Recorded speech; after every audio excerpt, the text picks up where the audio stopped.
The admission process for private schools is very similar to a state or a UC. If you're trying to get into a private university, more or less your private application is going to be part of the common application.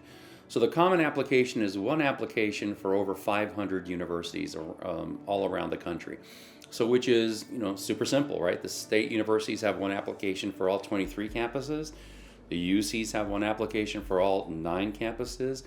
Conversely, the common application is one application for the majority of all the private schools in the United States. And what that's going to entail is the student completes the application for admission.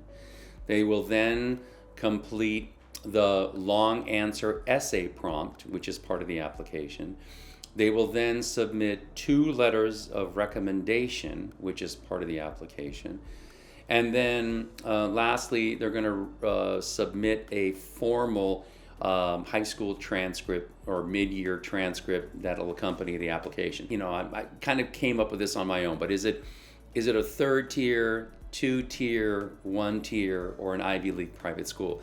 Because it's a very broad mix of universities that students can apply to. For example, Missouri Baptist, we had a student from a private Christian school get into another small private Christian school. And then you have your schools here in California, which can be like Azusa Pacific, Biola.